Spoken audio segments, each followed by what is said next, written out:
Hello, I'm Ollie and this is Criminally, where I talk about crime, pulp, horror, that kind of thing. Today, unexpectedly brilliant horror and unexpectedly disappointing crime. It's my weekly wrap-up.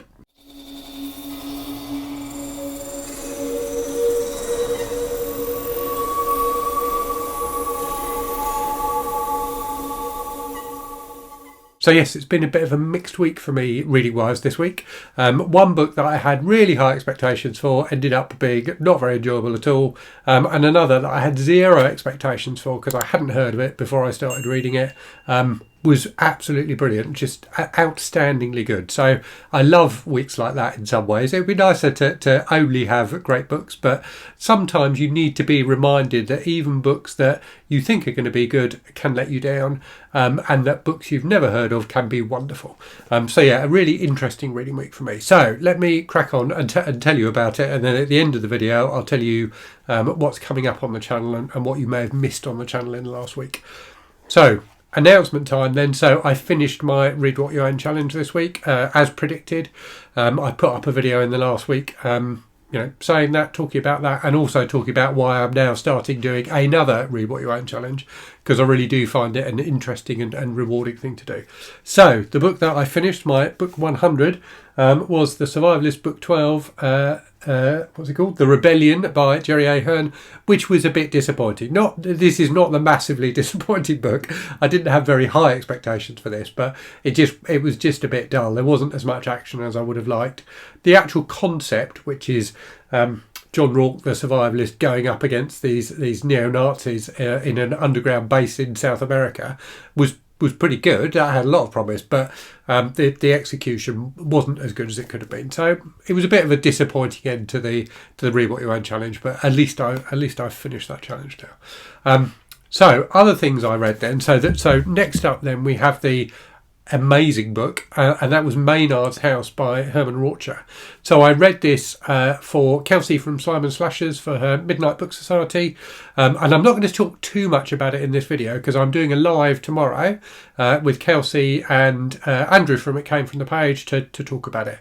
So that goes up at, I think, 10 a.m. like Central Time, whatever Central Time is, 10 a.m. some sort of time in the States, which is 4 p.m. I think GMT. So really looking forward to that. But in brief then, Maynard's House is a 70s horror novel about a guy who returns from fighting in Vietnam, and one of his buddies in Vietnam has left him a house.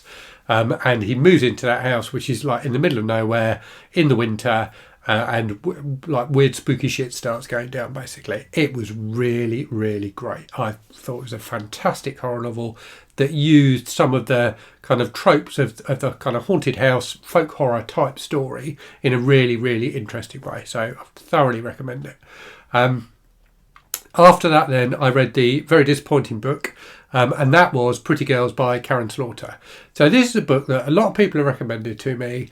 I read it for my Disturbing Books project because it had come up in the comments on some of my Disturbing Books videos. I've read a number of Karin books over the years. I first read it when she first published her first few books. I can't remember what they were. Were they Grant County books? I don't know. Her first few anyway, I read and enjoyed at the time.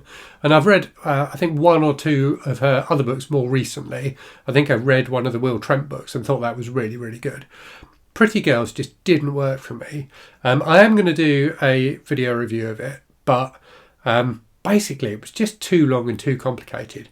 So the basic concept is good, which is a woman whose husband has just died, discovers that he has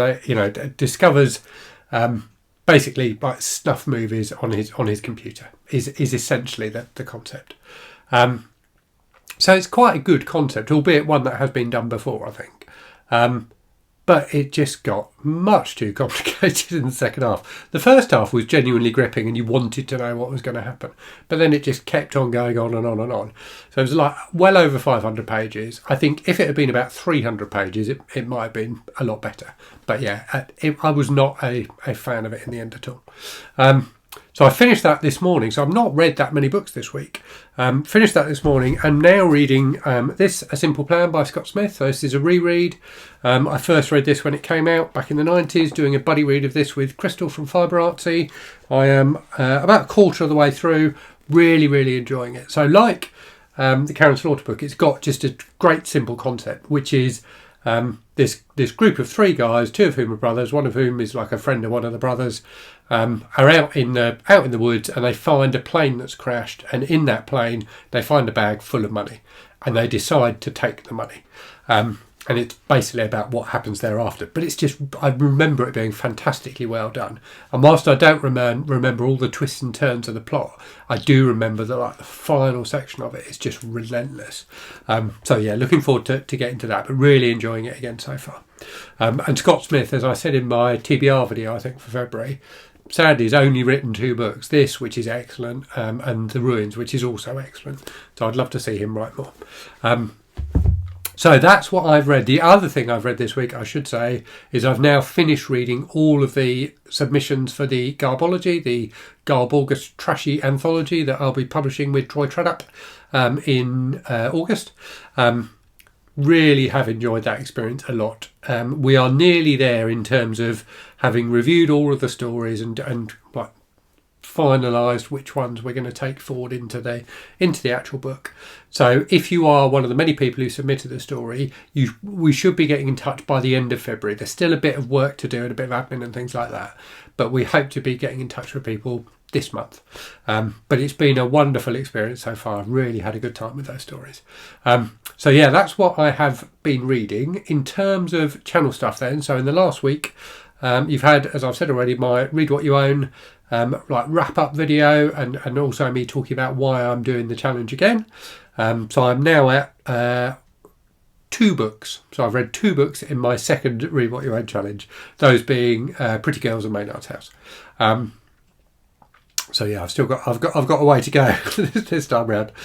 So you've had my Read What You Own video, you've had my February TBR, you've had a video about me trying to make reading more fun and less stressful, less focusing on than like putting pressure on myself to read a certain number of books every month. I'm trying to get away from that.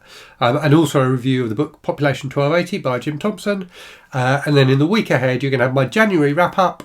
You're going to have a video about why I think it's okay to hate some books. So that will be going up tomorrow on Sunday. I'm going to do a recommendation of more modern trashy books for the Garb-August Wasted Weekend, which is the 17th and 18th of February. And if you missed that, the Wasted Weekend, the idea of that is you just dip your toe into the wonderful world of trashy literature. Just read a trashy book. So I'll have some suggestions and recommendations coming up in a video this week. And I'm also, I think, going to do that review of Pretty Girls. So I've got a few more things to say about that, and also some of the pitfalls I think that modern thrillers sometimes fall into, which I think Pretty Girls definitely fell into. So yeah, that's what you can expect to see in the week ahead. Anyway, I will leave it there. Hope you all had fantastic reading weeks. Hope you've had more wonderfully, surprisingly excellent books than surprisingly disappointing ones. Nearly lost my words for a minute there. So yeah, I hope you've had a good reading week. And as always, thank you very much for watching. Hope you're safe and well out there. Hope you're reading good stuff. And I'll speak to you again very soon. Cheerio.